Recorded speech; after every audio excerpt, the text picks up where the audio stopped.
नमस्कार मेरे प्यारे दोस्तों और साथियों, मेरे YouTube चैनल में आप सभी का स्वागत है। मैं मनोज कुमार। यह वीडियो उन सभी छात्र छात्राओं के लिए काफ़ी कारगर साबित होने वाला है जो एक दिवसीय एग्ज़ाम को देते हैं। इसमें आप लोगों को बहुविकल्पीय प्रश्न मिलेंगे।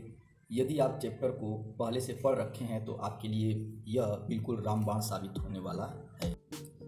खनिज पोषक, ये आप लोगों का नया टॉपिक है, खनिज पोषक। इसमें से बहुत ही महत्वपूर्ण प्रश्नों को आपके सामने लेकर आए हैं। आइए चलते हैं, देखते हैं कि कौन सा प्रश्न है। प्रश्न संख्या पहला, 1, जड़ों द्वारा अवशोषित लवण पत्तियों तक पहुंचता है जाइलम द्वारा। प्रश्न संख्या 2, आइए चलते हैं प्रश्न संख्या 2 पर। प्रश्न संख्या 2 क्या कह रहा है? सामान्यतः फास्फोरस व नाइट्रोजन आयनों की भूमिका में सामान्यतः फास्फोरस व नाइट्रोजन आयनों की भूमि में कमी हो जाती है क्योंकि वे पाए जाते हैं। चलिए ध्यान से सुनिएगा। इसका उत्तर जो है 2 का डी दिया हुआ है। धनात्मक व ऋणात्मक दोनों आवेशों परंतु अनिश्चित मिश्रण के रूप में।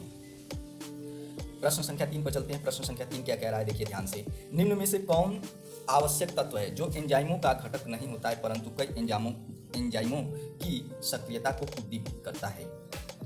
3 का उत्तर जो है सी को पोटेशियम माना गया है। अगला प्रश्न, प्रश्न संख्या 4। प्रश्न संख्या 4 कह रहा है कि माइकोराइजा सहजीवीय संबंध होता है उच्च पादपों की जड़ों व इसके बाद उत्तर के बारे में बताया है बी कवकों में। ठीक, माइकोराइजा सहजीवीय संबंध होता है कुछ पादपों की जड़ों व कवकों में। अगला प्रश्न चलते हैं, प्रश्न संख्या 5। ध्यान से पढ़िए, प्रश्न संख्या 5 क्या दिया है। देखिए, नील हरित शैवाल व कवकों के बीच सहयोग प्रदर्शित होता है। उत्तर है लाइकेन में। चलिए प्रश्न संख्या 6 पर चलते हैं। प्रश्न संख्या 6 पढ़िए आप लोग क्या कह रहा है, ध्यान से पढ़िएगा। प्रश्न संख्या 6 कह रहा है, निम्न में से कौन वातावरणीय नाइट्रोजन को स्थिर कर सकता है? तो इसका उत्तर है 6 का डी, एना पीना। ठीक, एना पीना। अगला प्रश्न, प्रश्न संख्या 7, बिल्कुल ध्यान से पढ़िए। प्रश्न संख्या 7 क्या कह रहा है, बिल्कुल ध्यान से पढ़िए। प्रश्न संख्या क्या कह रहा है 7, निम्न में से कौन पादपों के लिए लघु पोषक तत्व है? तो 7 का उत्तर हो जाएगा सी, मैग्नीज। मैग्नीज इसका राइट आंसर है। अगला प्रश्न संख्या 8 को बिल्कुल ध्यान से पढ़िए। प्रश्न संख्या 8 क्या कह रहा है, सभी लोग बिल्कुल ध्यान से पढ़ेंगे। प्रश्न संख्या 8 क्या कह रहा है? प्रश्न संख्या 8, निम्न में से कौन पादपों के लिए आवश्यक तत्व नहीं है? तो इसका उत्तर होगा सी, आयोडीन। ठीक, अगला प्रश्न, प्रश्न संख्या 9। प्रश्न संख्या 9 कह रहा है, निम्न में से कौन खनिज पोषक तत्वों की कमी होने के कारण नहीं होता है? ठीक, तो इसका उत्तर जो होगा, इसका उत्तर आइए देखते हैं। उत्तर यहाँ पर है छिपा हुआ, ये है। तो यहाँ पर ये उत्तर आपको अंतर्गांठों की लघुता दिया गया है। चलिए प्रश्न संख्या 10 पर चलते हैं। प्रश्न संख्या 10 क्या कह रहा है, निम्न में से कौन मुक्तजीवी ऑक्सी अप्रकाश संश्लेषी नाइट्रोजन स्थिरीकरण है? तो प्रश्न संख्या 10 का जो उत्तर होगा यह भी राइजोबैक्टर। अगला प्रश्न चलते हैं 11। प्रश्न संख्या 11 पे क्या है, कीटभक्षी पादपों का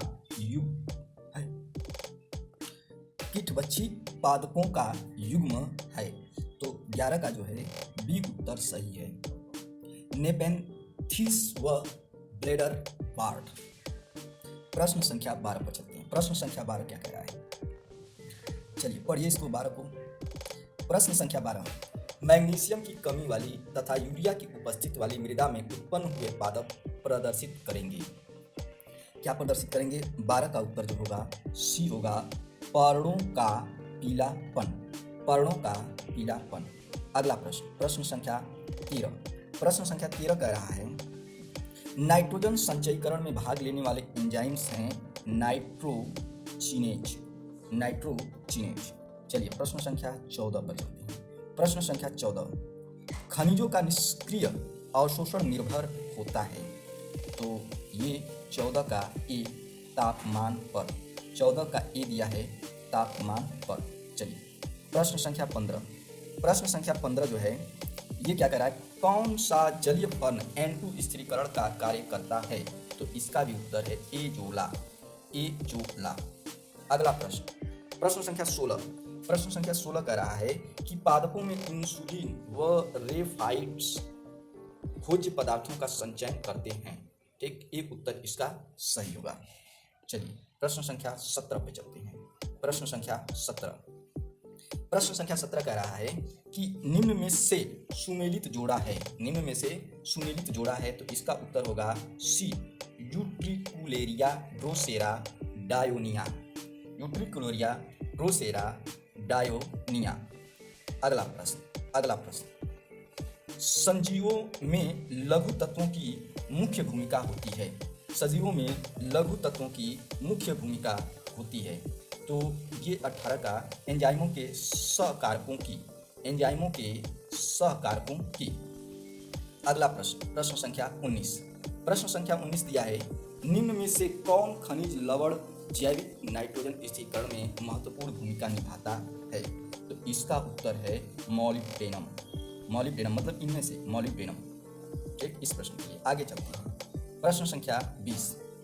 पादपों के शुष्क भार के मुख्य घटक होते हैं। पादपों के शुष्क भार के मुख्य घटक होते हैं तो इसका उत्तर है कार्बन, हाइड्रोजन व ऑक्सीजन। कार्बन, हाइड्रोजन व ऑक्सीजन। अगला प्रश्न, प्रश्न संख्या 21। प्रश्न संख्या 21 दिया हुआ है, हरे पादपों में बोरान सहायता करता है तो इसका उत्तर शर्करा परिवहन में। अगला प्रश्न, प्रश्न संख्या 22। जई पर भूरे धब्बे इसकी कमी के कारण होते हैं। जई पर भूरे धब्बे इसके कमी के कारण होते हैं तो प्रश्न संख्या 22 का उत्तर है ए, आयरन के कारण। आयरन के कारण। अगला प्रश्न, प्रश्न संख्या 23। एक मुक्त जीवी N2 स्थिरीकारी साइनोबैक्टीरियम जो एजोला नामक फर्म के साथ सजीवी संबंध बना सकता है। ठीक, प्रश्न संख्या 23 है। 23 का जो उत्तर होगा यह डी होगा, एनाबीना। एनाबीना। अगला प्रश्न, प्रश्न संख्या 24। प्रश्न संख्या 24 ध्यान से पढ़ेंगे। लघु पोषक की कमी न केवल पादपों की वृद्धि प्रभावित करती है बल्कि कुछ आवश्यक कार्यों जैसे प्रकाश संश्लेषण व माइटोकॉन्ड्रियल इलेक्ट्रॉन प्रवाह को भी प्रभावित करती है। नीचे दिए गए किस समूह के तत्व प्रकाश संश्लेषण व माइटोकॉन्ड्रियल इलेक्ट्रॉन परिवहन को मुख्य रूप से प्रभावित करेंगे। ठीक, तो 24 का जो उत्तर है वह डी को देता है, कॉपर, मैग्नीशियम और आयरन। ठीक, CuMn और Fe। आगे चलते हैं प्रश्न संख्या 25 पर। प्रश्न संख्या 25 क्या कह रहा है, ध्यान से सुनिए। प्रश्न संख्या 25 कह रहा है कि पौधों को मैग्नीशियम की आवश्यकता किसके लिए होती है। ठीक, तो इसका उत्तर है सी, क्लोरोफिल के संश्लेषण के लिए। क्लोरोफिल के संश्लेषण के लिए। अगला प्रश्न, प्रश्न संख्या 26 कह रहा है, निम्नलिखित में से कौन सा एक तत्व पादप वृद्धि के लिए अनिवार्य सूक्ष्म पोषक नहीं है। तो 26 का जो उत्तर होगा वह डी, कैल्शियम। डी जो इसका ऑप्शन दे रखा है, डी कैल्शियम को। आगे चलते हैं प्रश्न संख्या 27 पर। प्रश्न संख्या 27, मैग्नीज की आवश्यकता किस में होती है। मैग्नीज की आवश्यकता किस में होती है। प्रश्न संख्या 27 का बी ऑप्शन है, प्रकाश संश्लेषण के दौरान जल के प्रकाश अपघटन में। प्रकाश संश्लेषण के दौरान जल के प्रकाश अपघटन में। प्रश्न संख्या 28। प्रश्न संख्या 28 दे रखा है। प्रश्न संख्या 28, निम्नलिखित में से कौन सा एक सजीवी नाइट्रोजन स्थिरकारी है। ठीक, तो ये आपका उत्तर होगा फ्रैंकिया। फ्रैंकिया आपका उत्तर होगा। प्रश्न संख्या 29। प्रश्न संख्या 29, नाइट्रोजन स्थिरीकरण में महत्वपूर्ण भूमिका निभाने वाला एक तत्व कौन सा है। नाइट्रोजन स्थिरीकरण में महत्वपूर्ण भूमिका निभाने वाला एक तत्व कौन सा है। चलिए उत्तर लीजिए भाई, मॉलिब्डेनम। अगला प्रश्न, निम्नलिखित में से कौन सा एक तत्व सूक्ष्म पोषक नहीं है। तो इसका उत्तर होगा बी, मैग्नीशियम।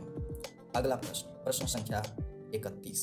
प्रश्न संख्या 31 कह रहा है, निम्नलिखित में से कौन सा एक है जो स्वच्छंद जीवी अवायवीय नाइट्रोजन स्थिरीकरणों की श्रेणी में का है। तो 31 का जो उत्तर होगा वह बी को जाता है, रोडोस्पाइरिलम। अगला प्रश्न, अगले प्रश्न पे चलते हैं 31 पर।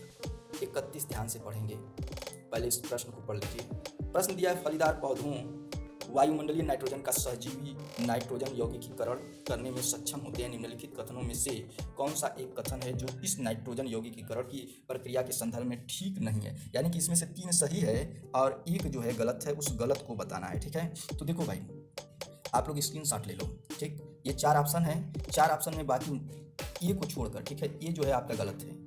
ठीक, कह रहा है नाइट्रोजिनेज पर ऑक्सीजन का कोई प्रभाव नहीं पड़ता है, तो ये बिल्कुल गलत है। ठीक, बाकी 3 सही हैं। लैंग हीमोग्लोबिन गुलाबी रंग का होता है तथा ऑक्सीजन का अपमार्जन करता है, बी ऑप्शन ये भी सही है। सी ऑप्शन ग्रंथिकाएं नाइट्रोजन यौगिकरण के स्थलों का कार्य करती हैं, और डी ऑप्शन नाइट्रोजनेज एंजाइम्स वायुमंडलीय नाइट्रोजन के अमोनिया में परिवर्तन को उत्प्रेरक करता है।